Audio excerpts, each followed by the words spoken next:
Good morning student. आज हम इस वीडियो में व्यक्ति प्रत्यक्षीकरण की चर्चा करेंगे। पिछली वीडियो में हमने प्रत्यक्षीकरण क्या है, सामाजिक संज्ञान क्या है, सामाजिक प्रत्यक्षीकरण के अर्थ और स्वरूप पे प्रकाश डाला था। आज इस वीडियो में व्यक्ति प्रत्यक्षीकरण के अर्थ, स्वरूप और उसकी विशेषताओं पे प्रकाश डालेंगे। सामाजिक प्रत्यक्षीकरण का एक महत्वपूर्ण पहलू व्यक्ति प्रत्यक्षीकरण होता है। व्यक्ति प्रत्यक्षीकरण वस्तुओं के प्रत्यक्षीकरण से कई अर्थों में अलग है। जैसे व्यक्ति प्रत्यक्षीकरण में किसी जीते जागते व्यक्ति का प्रत्यक्षीकरण होता है। किसी निर्जीव वस्तु का हम प्रत्यक्षीकरण नहीं कर सकते, इसलिए व्यक्ति प्रत्यक्षीकरण हमारे उन अनुक्रियाओं को प्रभावित करता है जिसके कारण हमारे प्रति उस व्यक्ति का व्यवहार भी प्रभावित होता है। जब हम किसी अन्य व्यक्ति के संपर्क में आते हैं तो यह जानने की कोशिश करते हैं कि वह दूसरा व्यक्ति कैसा है, उसकी मनोवृत्ति, विचार कैसे हैं, उनकी विशेषताएं क्या है, उसे कौन कौन सी चीजें प्रेरित करती हैं। साधारण शब्दों में कहा जा सकता है, हम दूसरे व्यक्ति के बारे में एक छवि बनाते हैं। दूसरे के बारे में छवि बनाने की इस प्रक्रिया को छवि निर्माण कहा जाता है और इसे ही व्यक्ति प्रत्यक्षीकरण के नाम से नाम दिया जाता है। सैकेट तथा बैकमैन ने 1964 में व्यक्ति प्रत्यक्षीकरण के बारे में लिखा है।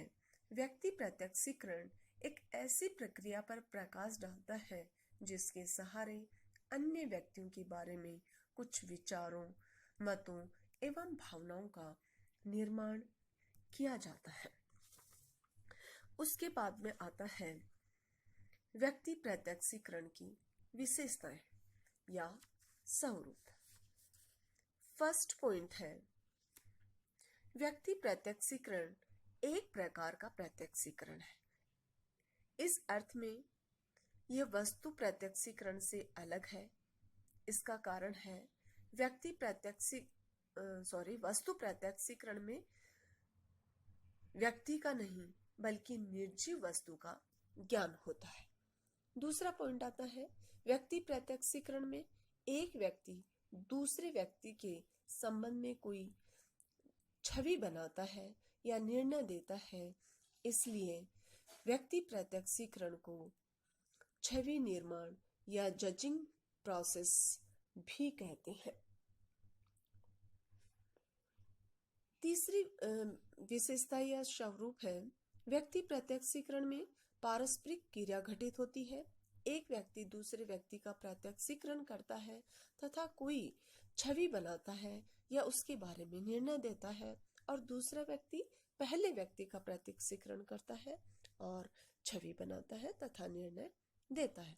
इसलिए व्यक्ति प्रत्यक्षीकरण को पारस्परिक प्रत्यक्षीकरण कहते हैं।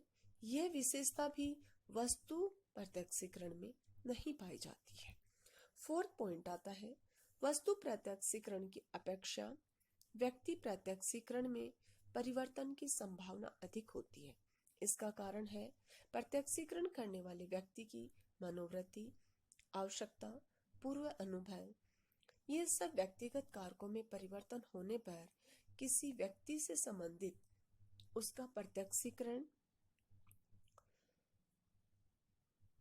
निर्णय बदल जाता है।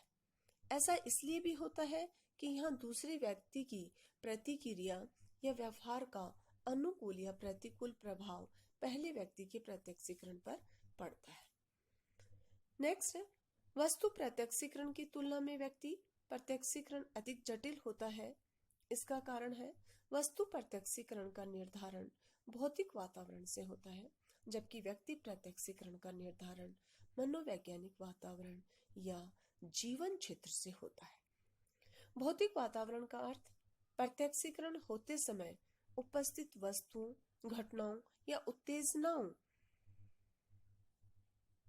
से है। मनोवैज्ञानिक वातावरण या जीवन क्षेत्र का अर्थ समय विशेष में व्यक्ति को प्रभावित करने वाली वर्तमान, भविष्य तथा भूतकाल की सभी घटनाओं की समष्टि से है। भौतिक वातावरण समान रहने पर भी दो व्यक्तियों के मनोवैज्ञानिक वातावरण या जीवन क्षेत्र में होने के कारण किसी दूसरे व्यक्ति से संबंधित दोनों के प्रत्यक्षीकरण, छवि या निर्णय में अंतर होगा। इसलिए वस्तु प्रत्यक्षीकरण मुख्यतः संवेदी घटनाओं पर आधारित होता है, जबकि व्यक्ति प्रत्यक्षीकरण मुख्यतः एक्स्ट्रा सेंसरी इवेंट्स पर आधारित होता है। नेक्स्ट पॉइंट आता है, मनोवैज्ञानिक वातावरण या जीवन क्षेत्र में परिवर्तन के कारण व्यक्ति प्रत्यक्षीकरण निरंतर परिवर्तनशील रहता है। जीवन क्षेत्र की जो टेम्पोरल विमा है तथा अवास्तविक वास्तविक विमा है में हमेशा परिवर्तन होते रहते हैं। एज में वृद्धि होने के साथ साथ जैसे जैसे अनुभव और ज्ञान बढ़ता है, अवास्तविक विमा घटित है तथा वास्तविक विमा बढ़ती है। इस परिवर्तन का सीधा प्रभाव व्यक्ति के कॉग्निटिव स्ट्रक्चर तथा कॉग्निटिव स्टाइल पर पड़ता है, जिससे उनके प्रत्यक्षीकरण में परिवर्तन घटित होता है। व्यक्ति प्रत्यक्षीकरण या किसी दूसरे व्यक्ति के संबंध में पहले व्यक्ति की छवि या उसका निर्णय कहाँ तक सही होगा, ये कई बातों पर निर्भर करता है। मुख्य रूप से प्रत्यक्षीकरण करने वाले व्यक्ति की योग्यता और उसका तटस्थ मनोवृत्ति जिस सीमा तक अधिक होती है, उसी सीमा तक उसकी छवि या निर्णय के सही होने की संभावना अधिक होती है। इसके अलावा जिस व्यक्ति का प्रत्यक्षीकरण किया जाता है, उसका स्वभाव जितना ही जटिल होता है, उसके संबंध में पहले व्यक्ति के प्रत्यक्षीकरण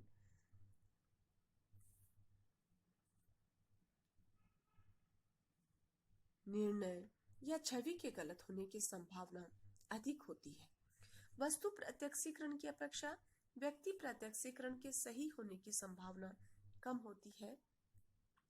नेक्स्ट पॉइंट आता है, व्यक्ति प्रत्यक्षीकरण की एक विशेषता यह है कि इसमें प्रत्यक्षीकरण करने वाले व्यक्ति की मनोवृत्तियां, मानसिक झुकाव, मूल्य तंत्रों, इन सब का स्पष्टीकरण होता है।